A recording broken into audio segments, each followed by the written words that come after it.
Hello guys, welcome to Daddy Share Space and welcome to my garage shop. So I actually got a comment in one of my at the bottom of one of my videos where someone asked me why I had 3 miter saws. I responded back by stating I actually have 5 miter saws in the shop. Now I was going to respond in further detail to kind of explain why I had 5 miter saws in the shop. However, it was turned into an essay, so I decided to go ahead and make a little video.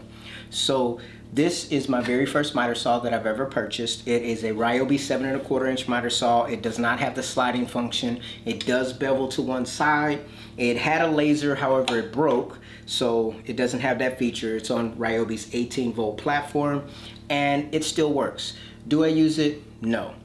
I made a French cleat for this a while ago and hung it up on the wall, and to be quite honest, I kind of forgot it was there. This particular Ryobi saw, so will I be getting rid of it anytime soon? Maybe. However, I think this is going to be the saw that I actually kind of train my wife and help her to get a little bit more comfortable with using tools on. So I think I'll use it at least for that before she progresses on to one of the other miter saws that I have in the shop. So the second ever miter saw that I ever purchased was a Ryobi 12-inch miter saw, and I ended up giving that saw away. So that saw is no longer in the shop. Now let's go to the third miter saw that I purchased. So right here in the shop I have the third miter saw that I purchased, and this is the DeWalt Flexvolt 12-inch compound sliding miter saw. It is battery powered. It also has an AC adapter that can be utilized, and it's on the DeWalt stand. Now the reason why I actually purchased this saw was because I wanted to have a fully battery powered shop, and at the time when I had my 12-inch Ryobi saw, I did look into getting their 10-inch battery powered saw. At that time, this was many years ago, they did not have a 12-inch compound miter saw that was battery powered, and so I was going to switch over to their 10-inch. But the thing that kind of held me back from continuing in the Ryobi platform at that time was the fact that they did not have a battery powered table saw. If you look here, I have the DeWalt Flexvolt battery powered table saw, and basically I got these two tools very close together. I went with the DeWalt miter saw over the Milwaukee simply because this had AC power, and at the season that I did purchase that miter saw, there were reports that the Flexvolt table saw was also going to have a battery powered adapter, and so I kind of felt like that would give me the best of both worlds so that I could actually have plug-in power and battery power. Now they never did come out with a AC adapter for this particular table saw, and as far as the miter saw is concerned, apparently it makes the motor go bad. So I've only used it like once. I don't use it anymore, and I've kept this saw around. I've used it quite a bit. I like the saw, as I've mentioned in another video, but that is the third ever miter saw that I purchased. So right here I have my Milwaukee 12-inch compound sliding miter saw. Now I actually bought this miter saw in a bundle deal along with the Milwaukee Fuel M18 table saw. Now this combo together was $500. The combo together was actually $999 when I purchased it, and I actually ended up getting the Milwaukee saw because I was heavily invested in Milwaukee tools. As you can kind of see here on the wall, I have several drills from Milwaukee. I have some of the M12 ratchets. I have the M18 impacts, jigsaws, nail guns, and all of these types of things. So when I decided to get the Milwaukee M18 miter saw, my plan, in all honesty, was to compare this with the actual Flexvolt and then make a decision as to which one I wanted to keep. Now the irony is, because I don't really have a lot of DeWalt tools. If you take a look over here, I have a few DeWalt tools, but I don't have a lot. I have a few drills. I have a circular saw planer. That was my original track saw, because basically when I bought my original track saw, Milwaukee didn't have one. So a lot of the different brands that I jumped into was based upon another brand not having a tool available.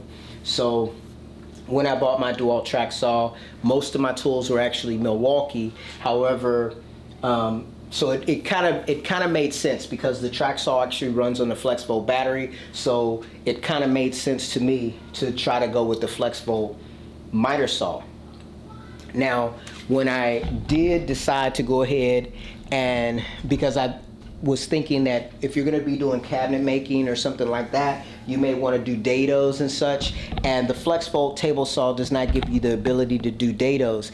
And to be quite honest, the fact that I was already running more Milwaukee batteries than I was DeWalt, and combining that with the fact that DeWalt decided not to go with the AC adapter for the table saw, it kind of really took away the benefit of why I bought the DeWalt. And then learning later that the actual AC adapter can actually damage the motor on the DeWalt.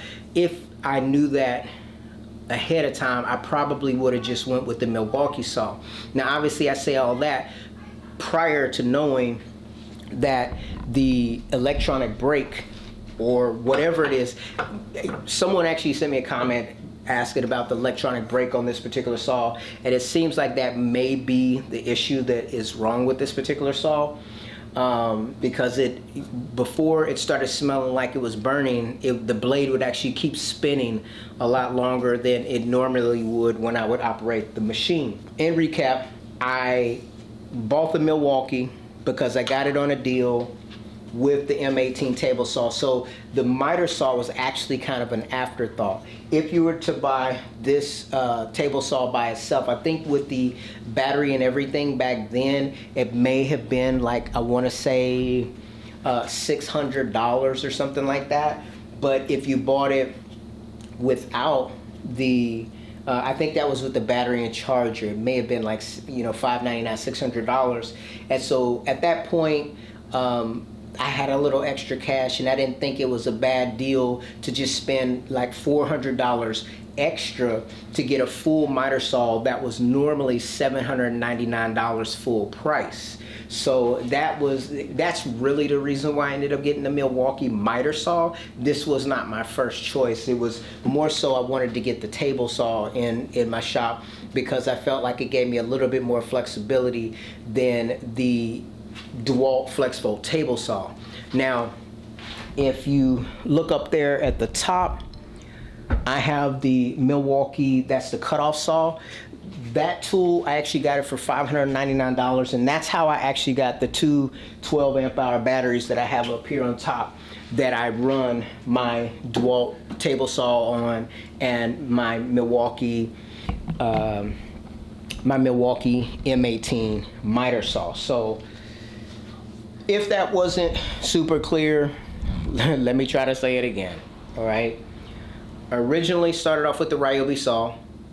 I moved in and graduated to the 12-inch Ryobi miter saw, which was a compound miter saw, which I ended up giving away when I upgraded to the Flexvolt saw. Once I upgraded to the Flexvolt saw, I went ahead and I purchased the Flexvolt table saw. Milwaukee, I want to say around that time, came out with their table saw, which had the ability to cut dados. And so when I went to purchase that table saw, I was going to basically put it up against the Flexvolt and decide which one I really wanted to get. Plus, in the back of my mind, I was also thinking, since I was going to be running a battery powered table saw, I had a couple options. I could run two table saws, which, because they're battery powered, seemed reasonable, at least in my mind. Or B, I could switch, you know, obviously to the other brand, which would have been the Milwaukee. And since I already had a bunch of Milwaukee tools, that seemed like it made sense to me. The reason why I was saying I could run two table saws was obviously, one, because of the batteries and battery life, but then also two, I could have one table saw set up to run dados and the other table saw set up to just do regular cuts. So it felt like it would be maybe a little bit more of an efficient workflow. And as I said, my primary purchase was this Milwaukee table saw. And for myself personally, you know, I'm kind of a sucker for what I would consider a deal. And back then, the table saw and the miter saw ended up being $999 together. So that's how I ended up with all those saws. Now, as time went forward, my wife was talking about wanting to come out to the shop and wanted to work out here, but I'm gonna be honest. As I said, I made that Ryobi, that French cleat for that Ryobi miter saw, and I had already been looking at the. I was looking at getting a 7¼ inch saw, and I was comparing the DeWalt with the Milwaukee, and I ended up going with this Milwaukee 7¼ inch compound sliding miter saw, and multiple reasons. Number one, it's a compact small saw, so I felt like my wife would feel more comfortable utilizing this saw. And remember, as I said, I kind of had forgotten that I had the Ryobi, but I also was intrigued by the functionality of this particular saw. Now, I considered the DeWalt model in this same form factor. However, it actually has a few less features than this particular saw, so that's why I went ahead and went with the Milwaukee. It basically is a exact replica, for the most part, of the 12-inch miter saw. Now, the only issue that I ended up discovering, and I didn't discover this for a long time after I bought it, was the fact that I wasn't able to get 100% 90-degree cut out of this saw. So behind me, obviously, I have my Festool tool wall, and since I have been buying a lot more Festool tools ever since I bought my first few tools, which was the domino and the vacuum, I had been gathering tools over time. So a while, obviously, I think when I bought my Milwaukee 7¼ inch miter saw, Festool had not released their Capex 60, which is now, you know, obviously on the market. And being that I was unable to get the Milwaukee miter saw to cut 90 degrees, at least with my experience and me finagling with it, I decided to move on to a brand that at least has been described as being a little bit more accurate. So I broke down and I purchased this Capex 60 miter saw. It's a battery powered miter saw in the Festool line, obviously, and so far I've been very happy with the saw. If I had it to do all over again, I would have waited regarding the Milwaukee saw. I had no idea that Festool was going to be coming out with this particular product, and since I had been moving down the pathway of buying Festool tools, I could have used the money that I spent on the Milwaukee on the Festool, because as I've mentioned in many videos before, my very first real tool set was a 5-piece Milwaukee set that had drill driver, or impact driver, circular saw, and I believe a jigsaw. Now, that tool set I still have in the shop, and it still works perfectly fine. However, as I started to grow in my desire to do DIY projects around the house, specifically more handyman maintenance type of stuff, that was when I believe I purchased like my Ryobi nail guns, or at least one of the Ryobi nail guns, which eventually led to buying all of the Ryobi nail guns. But that kind of branched out. You know, I bought the Ryobi nail gun, I bought the Ryobi miter saw, and several Ryobi tools because they were extremely inexpensive at that time. And I wasn't really thinking long term. I didn't know anything about the longevity of the tools, and I wasn't really taking on this woodworking thing in a serious way at that season. Fast forward to now, and basically when I decided I wanted to do a little bit more, or take my this craft, if you will, to a little bit higher level, I started to find some deficits in the Ryobi platform, i.e. like when I decided I wanted to go all battery powered in my garage shop. I didn't leave the Ryobi platform because I knew better or because of better quality. I actually left the Ryobi platform because they didn't have a battery powered table saw. So them not having a battery powered table saw, and at the time they didn't have a battery powered 12-inch miter saw, that led me to, as I said, getting the Flexvolt miter saw, and then that led to me, and obviously I got the Flexvolt miter saw because they had a Flexvolt table saw. And after having to, learn about that, then of course Milwaukee ended up getting into the woodworking genre, if you will, because prior to that, Milwaukee was primarily, like, they did have their little circular saw, jigsaw kits, but a lot of the more woodworking type tools were primarily DeWalt, at least from my experience. So the majority of my Milwaukee tools were actually automotive repair type tools. And so when they did start to cross over into the woodworking genre, I thought that that would be great. So and some of the features that I saw on some of the Milwaukee tools were, you know, it was intriguing to me. One of those things being that they ran on one battery versus in the DeWalt line, you have both the regular 20-volt line and then you also have the Flexvolt line. So that bifurcation, at least for me as a consumer, wasn't quite as, you know, I didn't like that as much. So if everything would have worked out regarding the Milwaukee brand, then I would have just went all Milwaukee. Now, of course, they did not have a track saw. So when I decided I wanted to get a track saw, I went the cheapest route that I knew at that time, which was the DeWalt Flexvolt track saw, because at that time I didn't know anything about Makita. I had never really done any research on Makita. I had never used a Makita, so that's how I ended up getting that DeWalt Flexvolt track saw. And all of these things kind of overlapped and connected together. The DeWalt Flexvolt track saw was another one of the reasons why I kind of leaned into the DeWalt miter saw, right? Because I was really trying to bring everything under one umbrella, under one kind of platform, and I just wasn't able to do that. I couldn't find the ratchets that I was using in Milwaukee's brand on DeWalt.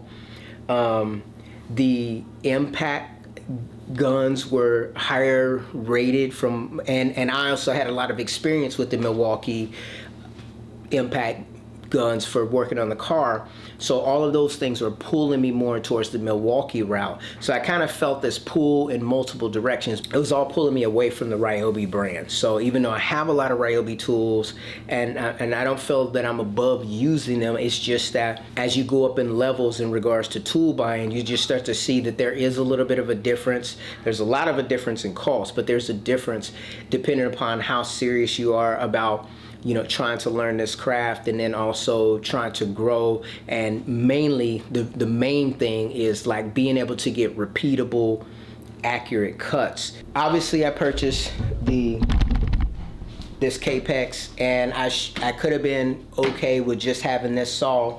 However, since I was moving over to this, you know, Festool brand in a lot of my tools, it made it to where I didn't want, and this I think is an 8.5, it's a 60 millimeter blade, so I think it's closer to an 8.5 than it is a 7 1/4.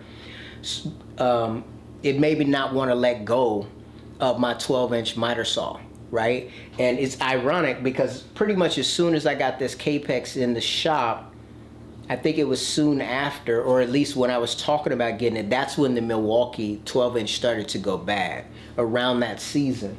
So I brought this in the shop, and then I started, you know, thinking about the fact that, well, I may want to have the greater cut capacity. So even though I'm using the Flexvolt, even though I'm using the Festool system, I'm limited in my capacity with this saw, whereas before with my DeWalt and even with my Milwaukee, I had the maximum cut capacity. And so obviously, understanding that there may be a time that I want to cut a full 4x4 or something like that, that was when I decided to go ahead and upgrade to the Festool KS120.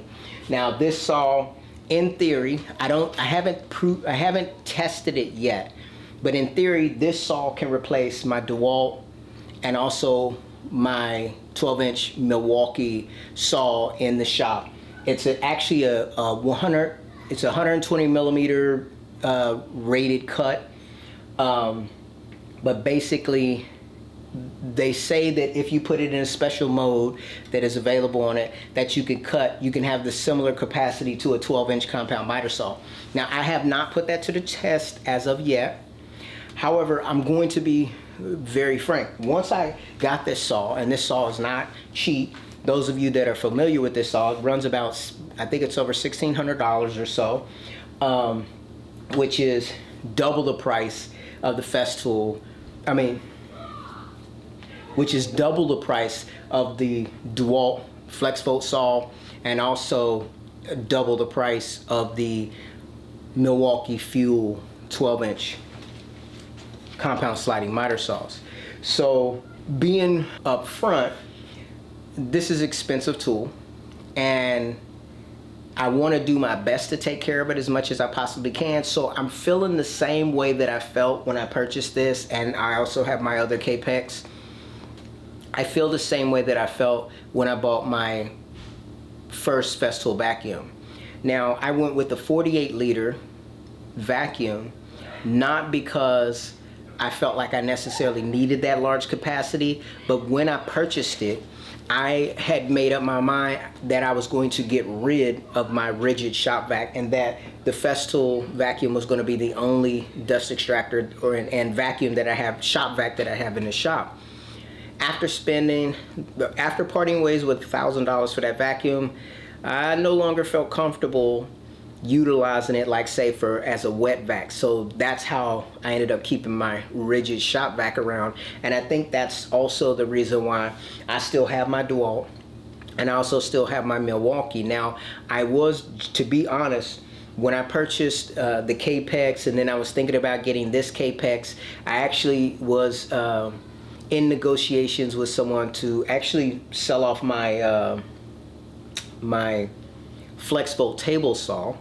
I still may do that. I haven't fully decided yet, and I was thinking that if I go ahead and sell off the Flexvolt table saw, I could probably go ahead and let go of the miter saw. But as I've mentioned in other videos, and people know right now, the economy is not the greatest right now, so more than likely people are probably not going to give me anywhere near what I would want to get for it. And then now with the Milwaukee, because I think what I was planning on doing was keeping both of the Capexes and then keeping the Milwaukee. And the reason why I was going to do that was because, you know, I have all these Milwaukee tools already, and like if I was to get, like say, a Milwaukee track saw, it would have been, you know, a lot of the things were more compatible than the DeWalt. Now I know you can run a DeWalt track saw on the Milwaukee rail, but if I decided to just stay in one, you know, have one major platform, like an A platform, and then have a B platform as a backup, then at that time I was leaning more towards the Milwaukee brand, and then probably phasing the DeWalt out of my shop. Not that I have anything against the DeWalt brand, but if I had to choose, right? From a lot of the reviews that I looked at, things like the Super Sawzall seem to come out a little bit ahead of the Flexvolt Sawzall. And obviously I'm a big fan of my Milwaukee automotive equipment, and so I didn't want to move away from that. And so I just felt like, especially too now that Milwaukee is even going into outdoor power equipment with a lawnmower, with, you know, all of those other tools, I was thinking that I would just keep my Festool for my woodworking, and the Milwaukee stuff would be a backup, because Milwaukee is straight up battery powered for everything. I mean, I think they just came out with a 1/2-inch collet router, which I think would be really nice to use. Now, what would my backup brand be for? Now, at some point in time, you know, if the Lord blesses me, I want to get like a plot of land somewhere where I can go and I can actually kind of tinker about and maybe, you know, build some things on there. And I think I would feel more comfortable going outside the house with, say, my Milwaukee or with my DeWalt brand as opposed to my Festool. That's something I kind of want to keep here at the house. So that would be the reason why I think I'm having some difficulties with letting go of the other brands, at least at this time. So as usual, I am rambling again. So in summary, the bottom line is I have 5 miter saws in the shop. One of them, I totally forgot that I still had it because it just hangs on the wall. One of them actually failed, and I only got it in a deal or a bundle with the table saw. The other one I purchased because it had a combination AC slash battery functionality that, you know, people have been advised not to use. So that functionality goes by the wayside. And I upgraded to the Festool simply because at least a lot of people believe it's a really good saw. I have heard some complaints about the 120 having issues as far as, like, I don't know if people said the motor goes out or whatever the case would be. $1,600 is a lot of money to spend for a saw that the motor goes out. However, I don't run a production shop, so I shouldn't have to worry about that. And just simply because, you know, I happen to be blessed to be in a position to be able to afford a tool like this, the one thing that I've noticed is that woodworking seems to be a little bit easier. I'm not saying that I'm the most skilled or that I will be the most skilled because I have these tools. It's just that I feel like that they put a lot of thought into these tools to kind of take away some of the work, if you will. And that's just my personal opinion from using them. You can be a person that just believes what anybody says, or you can be a person to actually test or try something for yourself. So for myself, I have tested and tried the Ryobi. I have tested and I've tried the DeWalt. I've tested and I've tried the Milwaukee. And now I've tested and I've tried the Festool. I am not a specialist on any of these tools. I am not claiming to be all-knowing or whatever, but after using all the different tools, the one thing I have to say about, you know, the Festool brand is it's very sticky. And if you don't like that, then you probably shouldn't touch it. You know, I've heard people mention about drinking the Kool-Aid or the green Kool-Aid or whatever. And it does seem to be that there is some truth to that, in the fact that, you know, once I moved on to getting, you know, some Festool products, because the way that they're thought out and the way that they work together, it's kind of made me expect something different from the other brands that don't seem to have that in mind to do. Now, you see some things changing in the industry, things such as like the new Milwaukee router that's coming out actually having an accessory from day one that allows you to utilize it with their guide rail on their track saw. And then apparently there's a pack out vacuum that's coming down the that's going to be coming out soon, which is going to give you the ability to utilize your pack out if you bought it, because that other shop vac that they came out with, you know, I'll probably do a little video on that. I won't go all into that, but that vacuum also is going to come with technology to be able to turn the vacuum off and on. I think it's called Vac Link. And so Milwaukee is at least paying attention to the other brands, and in some ways DeWalt has already done that. Their Flexvolt miter saw, or their Flexvolt track saw doesn't have Bluetooth in it, but if you pair it with their Flexvolt dust extractor, then you get the ability to actually use a remote dongle to turn your vacuum off and on. And if you move into their actual drywall sander, it actually does have Bluetooth or a radio, like a chip inside of it that does talk to their dust extractor, similar to the Festool. So in their own ways, these other brands are actually bringing some of this integration into their own brands and their systems. However, what I do find is still lacking is the ancillary things, i.e. if you look at, you know, the DeWalt rolling miter stand for their solution is great for portability, but it doesn't have the repeatable stops. If you look at the Milwaukee offering, it's portable, but it doesn't roll, so you can't leave your saw on it and carry it about. And then it also doesn't have repeatable stops. If you compare that to, say, the Festool brand, now obviously it's very, very expensive, but for both of their saw offerings, they have a stand that is both mobile, and you can buy extension wings that give you repeatable stops. And that's just really taking your product to the next level. Unfortunately, it's very expensive for them to do that, but I can't get that without building it for myself, for the Milwaukee, the Makita, the DeWalt, and whatever.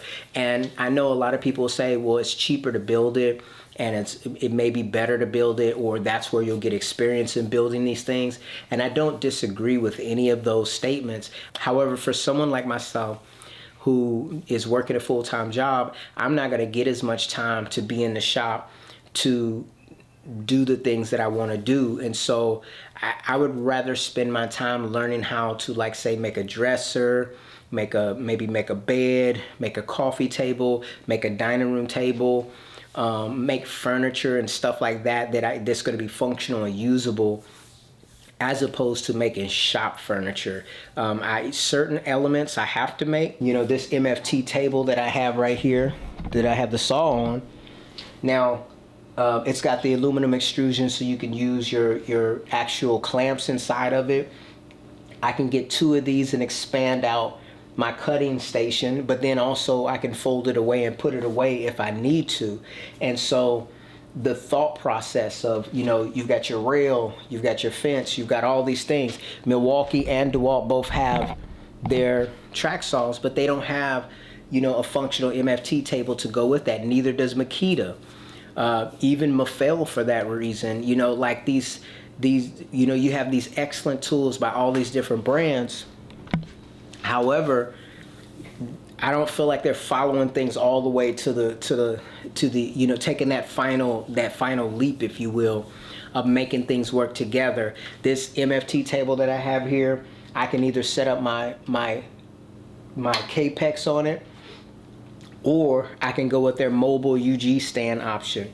This Festool table, it's portable. I mean, it is about 60 pounds, so it's not light, but it's a little bit more portable. Well, it's a lot more portable than the MFT table that I built for myself. So if I, like, say if I was to move, it's going to be easier for me to get this MFT table out of here. And even if I was to move, like, say, to a smaller space, then I could actually set up things outside. I can have it folded up and put away. And I just like that level, that thought process. And then, you know, just look here. If you look at all the sustainers here, look at how neat this is. And basically, other than the Capex and I can't think of what else, but basically all of their tools fit in these sustainers for the most part. Obviously the Capex doesn't, but most of their tools fit in these sustainers so that it could be very neat, very uniform. Even their vacuum cleaner, you can stack everything up. And the way that they design it, they even come up with a drawer system so you can actually install that and make a cabinet so that you could pull out each individual sustainer, get what's in the sustainer out, utilize it, and then put it back away. So your tools can stay, well, mine aren't clean, but they can stay clean, they can stay put away, and you can stay really organized. And I just like that element. I mean, I'm not gonna swear by it, but I am probably going to keep this DeWalt miter saw because it's my backup now. This is the saw if I do ever go off outside of my home and do anything. If I am able to get a piece of property, this is the saw I'm probably gonna take, and this is probably the table saw I'm gonna take.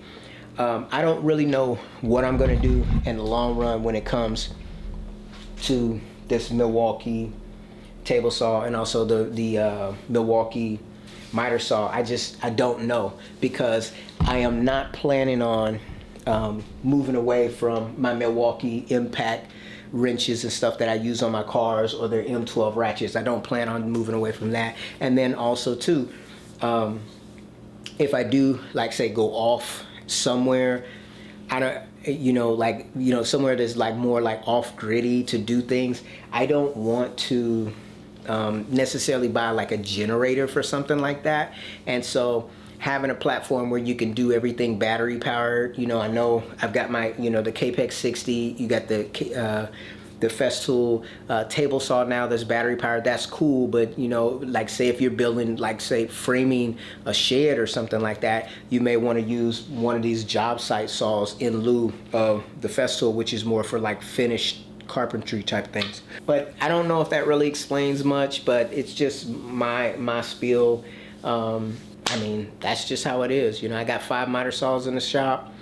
I'm still trying to decide on, you know, which ones to get rid of. Obviously, I'm keeping my 2 Capexes, but